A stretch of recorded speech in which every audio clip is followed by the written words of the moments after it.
नमस्कार। मैं डॉक्टर सौरभ शर्मा, सह आचार्य इतिहास।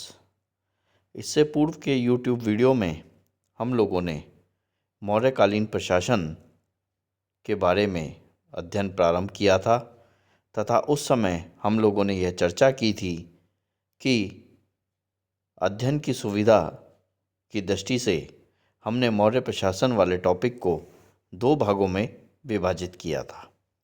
प्रथम भाग का अध्ययन पिछले वीडियो में हमने किया है, जिसमें हम लोगों ने राजा के बारे में बात करी है, मंत्री परिषद के बारे में चर्चा करी थी, अमात्य किस प्रकार के प्रमुख अधिकारी होते थे उनके बारे में बात करी थी।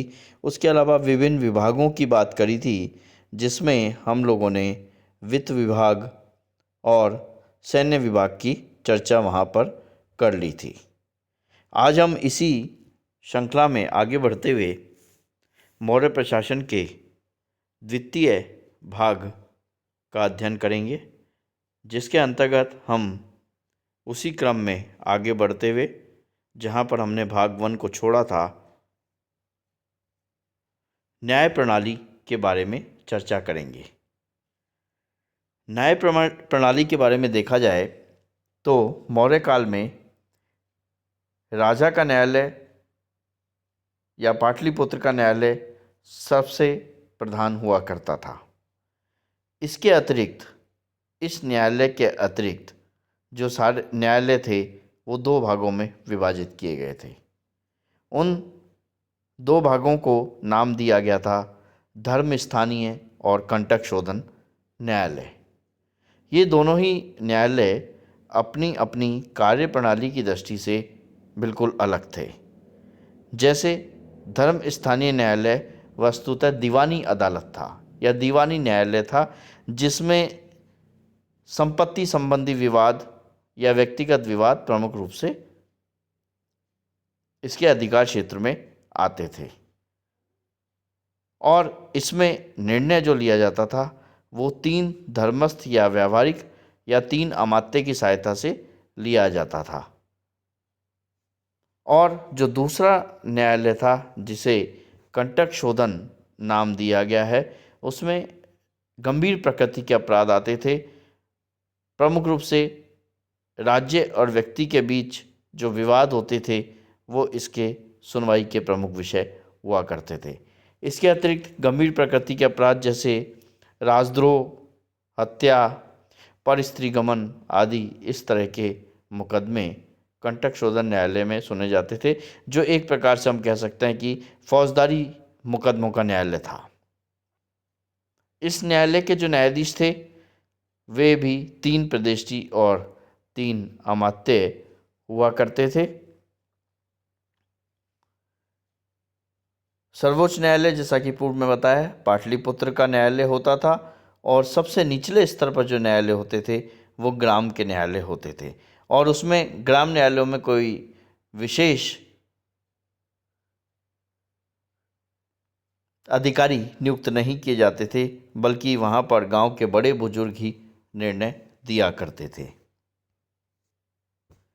गांव का जो न्यायालय है, जो कि बेसिक न्यायालय या आधारभूत न्यायालय है, जहाँ पर गांव के बड़े बुजुर्ग ही निर्णय दे रहे हैं, उससे ऊपर संग्रहण, द्रोणमुख और जनपद के न्यायालय हुआ करते थे।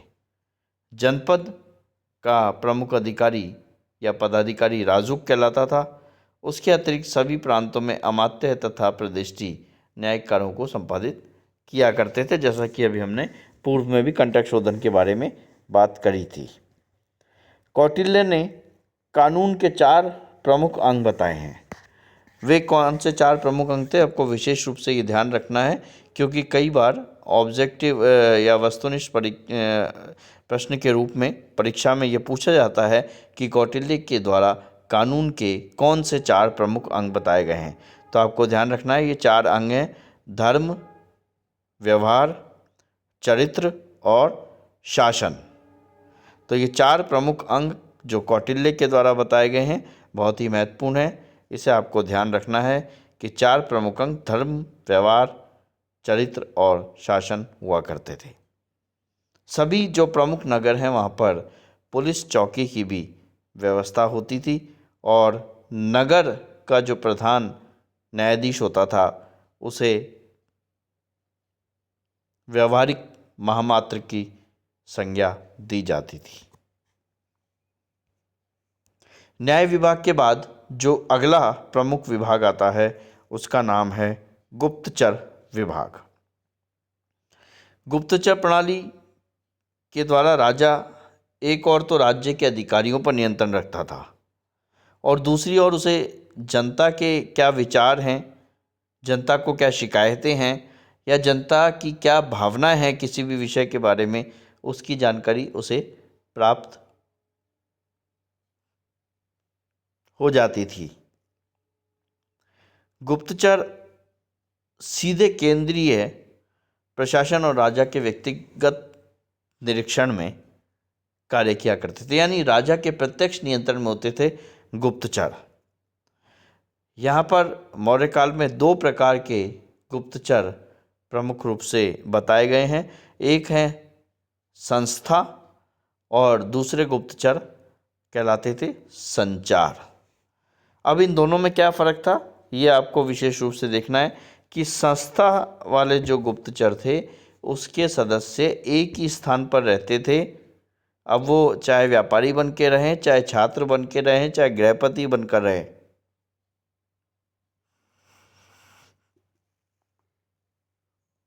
और अपना कार्य करते रहते थे। यानी संस्था के सदस्य जो हैं एक जगह से दूसरी जगह पर मूव नहीं करते थे, ये आम जनजीवन अपना व्यतीत करते थे, आम जनता की तरह रहते थे और लेकिन गुप्तचर का कार्य किया करते थे।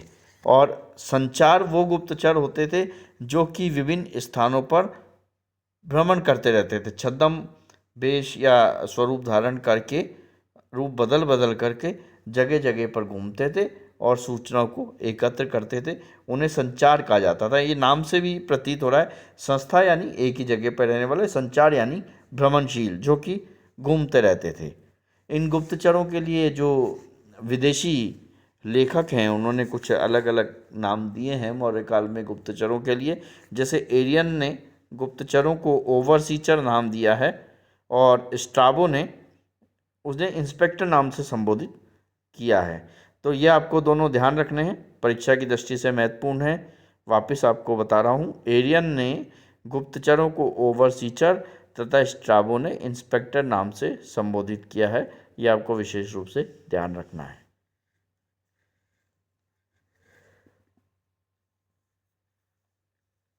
केंद्रीय प्रशासन के विभिन्न पक्षों को देखने के बाद अब हम बात करेंगे स्थानीय प्रशासन की, कि स्थानीय प्रशासन किस तरह का होता था। तो कौटिल्य की यदि बात की जाए तो कौटिल्य ने तो स्थानीय प्रशासन के बारे में कोई विशेष विवरण नहीं दिया है। तो कोई भी जानकारी हमें स्थानीय प्रशासन के बारे में कौटिल्य से प्राप्त नहीं होती है, यानी अर्थशास्त्र में इस तरह का कोई उल्लेख स्थानीय प्रशासन का नहीं मिलता है। स्थानीय प्रशासन की जानकारी फिर हमें कहाँ से मिलती है? तो स्थानीय प्रशासन की जानकारी हमें अशोक और रुद्रदामा के अभिलेख से विशेष रूप से प्राप्त होती है। ये भी महत्वपूर्ण है, ध्यान रखिएगा कि स्थानीय प्रशासन की जानकारी अशोक और रुद्रदामा के अभिलेख से मिलती है। कौटिल्य ने इसका कोई विशेष विवरण नहीं दिया है।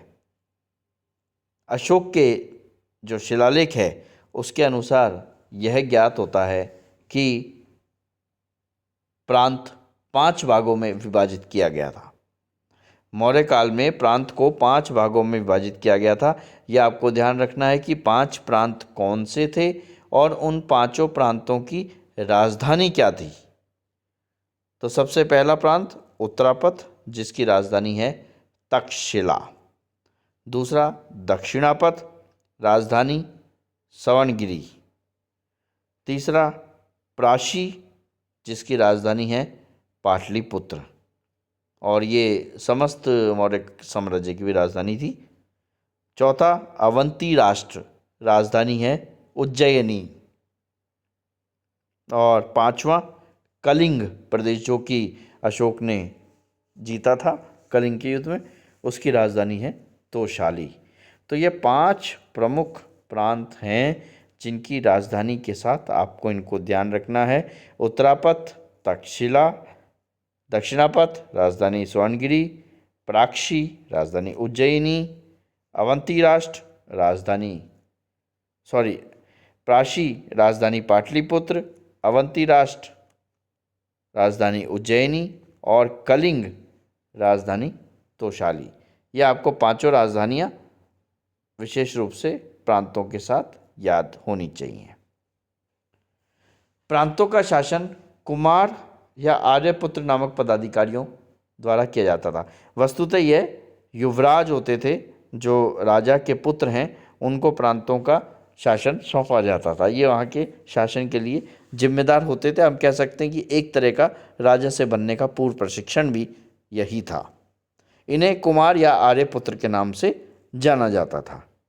इनका कार्य क्या था? इनका कार्य था कानून और व्यवस्था बनाए रखने के साथ साथ संग्रहण के लिए उत्तरदायी होंगे। यानी जिस प्रांत का इनको बागडोर संभाली गई है, उस प्रांत की कानून और व्यवस्था का ध्यान रखेंगे, बनाए रखने का, और उसके साथ राजस्व का संग्रहण के लिए भी विशेष रूप से जिम्मेदार होंगे।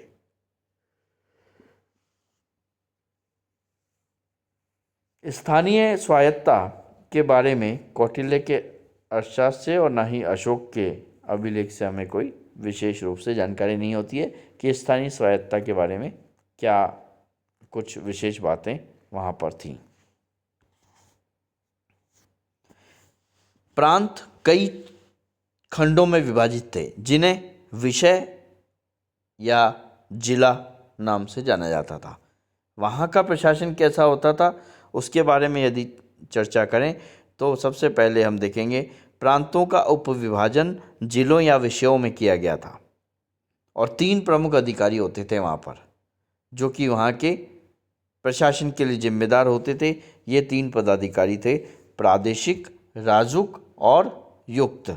ये आपको ध्यान रखना है कि विषय या जिला प्रशासन के लिए कौन 3 प्रमुख अधिकारी जिम्मेदार थे। तो ये 3 पदाधिकारियों के नाम हैं प्रादेशिक, राजुक और युक्त। प्रादेशिक के बारे में ये कहा जाता है कि यह जिले के संपूर्ण प्रशासन के लिए उत्तरदायी होता था। यानी जिले के प्रशासन की संपूर्ण जिम्मेदारी प्रादेशिक के पास होती थी। राजुक का कार्य क्या होता था? वो प्रादेशिक के अधीन होता था, और जो कर संग्रहण करने के साथ साथ न्यायिक कार्यों को संपादित करता था। यानी एक और तो कर संग्रहित करता था और दूसरी ओर न्यायिक कार्यों को संपादित किया करता था। युक्त का क्या कार्य था? युक्त का कार्य था राजकीय पक्षों, विज्ञप्तियों आदि को लिपिबद्ध करना और उनका रखरखाव करना। अब है जिलों और गांवों के बीच में। देखिए, हमने प्रांत को जिलों में विभाजित किया, जिन्हें विषय कहा, और जिलों कई गांवों में विभाजित थे, लेकिन इनके बीच की एक इकाई थी जिसको ग्राम समूह कहते थे। कई गांवों का समूह था, इसमें 5 से 10 गांव सम्मिलित होते थे। इस प्रकार की जो मध्यस्थ प्रशासनिक इकाई थी, इसमें 2 प्रमुख पदाधिकारी होते थे। एक होता था गोप और दूसरा होता था स्थानिक। इन 2 प्रमुख पदाधिकारियों के नाम वस्तुतः मौर्य काल में प्राप्त होते हैं। गोप का क्या कार्य था? गोप का कार्य था लेखापाल का कार्य करता था, सीमाओं की देखभाल करता था, भूमि तथा दस्तावेजों का पंजीकरण करता था, और इसके साथ ही जनसंख्या की गणना करता था। यानी पशु और मनुष्य दोनों ही जनसंख्या की गणना के लिए यह उत्तरदायी होता था। प्रत्येक गांव के अपने पदाधिकारी होते थे, और गांव के मुखियों का चुनाव जो है वो वयोवृद्ध व्यक्तियों में से कर लिया जाता था। ग्राम प्रशासन में पदाधिकारियों का जो वेतन होता था वो उन्हें कर में छूट या भूमि अनुदान के रूप में मिलता था, यानी नगद वेतन नहीं मिलता था। गांव प्रशासन में जो भी पदाधिकारी हैं, या तो उनके ऊपर जो कर लग रहा है उसमें छूट प्रदान कर दी जाएगी, या उन्हें भूमि अनुदान के रूप में वेतन प्राप्त होगा।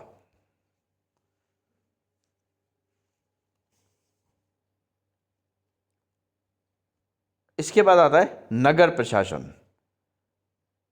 जिस प्रकार से मौर्य काल में आर्थिक गतिविधियां तीव्र हुई थी, तो कई नगरों का वहाँ पर प्रादुर्भाव हो गया था। कई बड़े बड़े नगर स्थापित हो गए थे तत्कालीन समय में, वहाँ का प्रशासन किस तरह का था उसकी चर्चा हमें इस नगर प्रशासन के अंतर्गत करनी होगी। तो अर्थशास्त्र की दृष्टि से यदि देखें तो प्रशासनिक दृष्टि से नगर को 4 भागों में बांटा गया था, और जो नगर का नगर का जो सर्वोच्च अधिकारी होता था उसे नागरिक कहा जाता था, और वह नगर जो है वो कई खंडों में विभाजित होता था, और हर खंड का जो एक अधिकारी होता था उसे उपनागरिक कहा जाता था, या जिसका एक नाम स्थानिक भी दिया जाता था।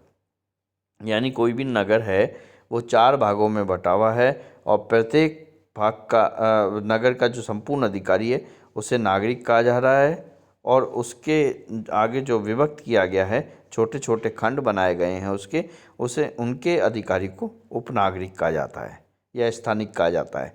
और प्रत्येक उपनागरिक या स्थानिक के अधीन में कई गोप कार्य करते थे, और हर गोप के ऊपर 10 से 40 परिवारों का दायित्व होता था। इन 10 से 40 परिवारों के ऊपर एक गोप कार्य किया करता था।